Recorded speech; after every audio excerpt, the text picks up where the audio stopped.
Percilla. She was born on the 14th of June in 1951 in Draxall, St. George. Her mother was Jude and her father, Lionel.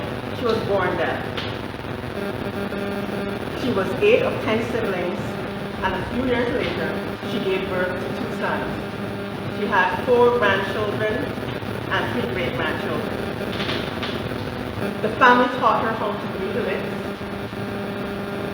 and some words she would be able to understand clearly.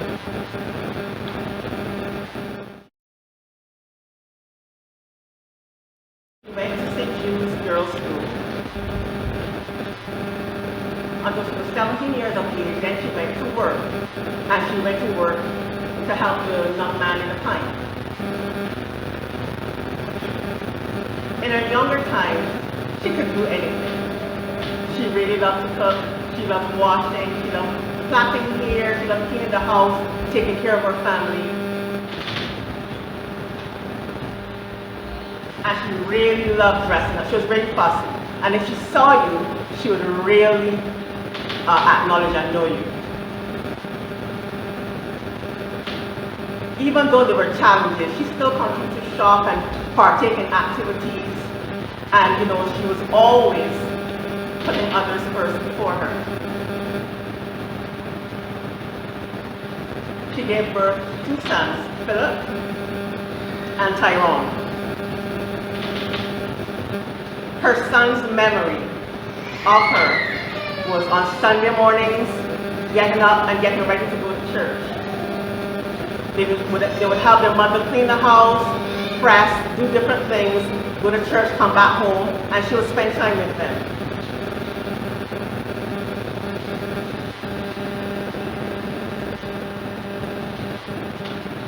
On the way to school, Philip would take his brother to school and make sure he caught the bus, and then mother would go off to work.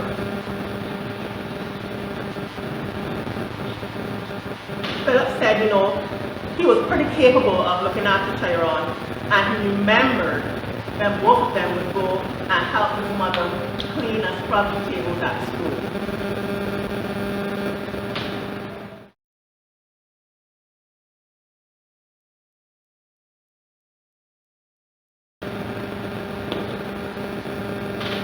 She went to the school for the deaf and met the first principal there, who was Irving Wilson.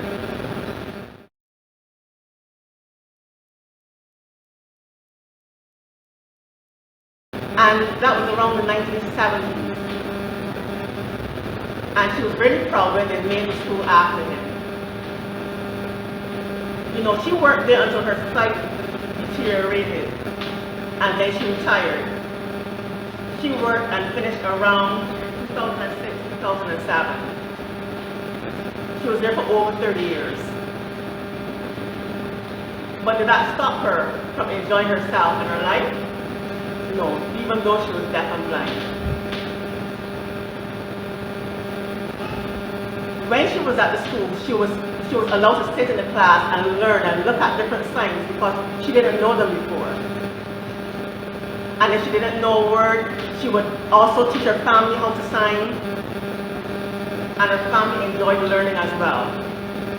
And they were really good interacting with the children and improving their education. The retired principals, former staff members, and past students really agreed that she was the best janitor, period, to have ever worked in the school. And it looked like, when she was done, everything was shining like a diamond. Her children looked up to her as a role model, and especially the deaf girls looked up to her. And if you messed up the toilet, she would make you clean it up.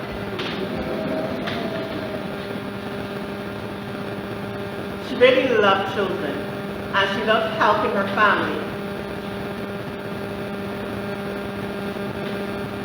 And if she saw you, she would have a very big smile on her face when she first saw you. There are many, many stories that we can talk about, that we can tell about Percilla, about her work, about her life. But I want to share some about the deaf and the hearing bridge that she brought. She was really a friendly person. She bridged that gap. She was really passionate, and she loved cooking. She loved giving. She was very generous with people. And every Friday, she would go and the deaf would line. They would line in town and they would discuss what was going on. And she really loved to laugh. She loved a good laugh. And the deaf were always teasing. They were always teasing each other. She also loved a drink that her boyfriend made specially for her, Fix. He made it and it was called Savvy Juice. There was some secret ingredients, I don't know. But when she let other people taste it, it was really delicious. When she wasn't aligning with the deaf community, she went out with hearing people. And with Fix as well. And she loved dancing and singing karaoke. It didn't matter, she just sang. But she still loved to sing and sang.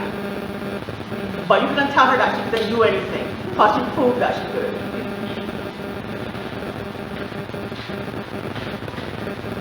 During the summertime, the National Disabilities Unit would have summer camp, where they would host differently abled students.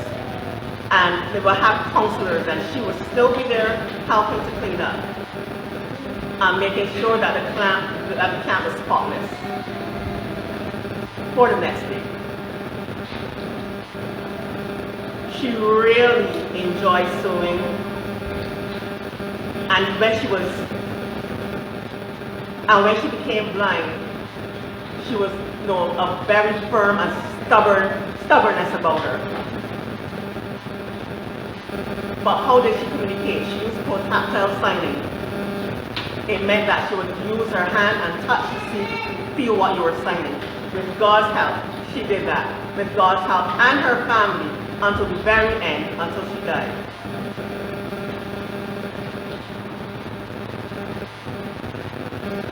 But Percilla's legacy, that's an easy one. She was a generous woman. She was full of support and committed her life to the deaf and the hearing families.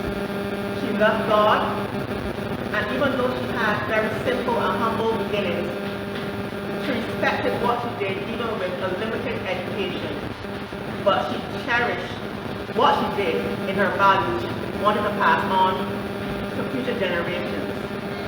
Our mother, grandmother, teacher, caregiver, and our anchor. That word, Percilla, what does that mean? In the Latin language, it means respect, age, and wisdom. The Darlington family wanted to say this.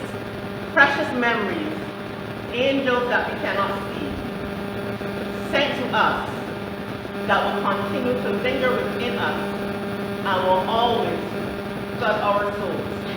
Percilla, we love you, but God loves you even more. Continue to soar in glory. Speak well, Percilla. Thank you.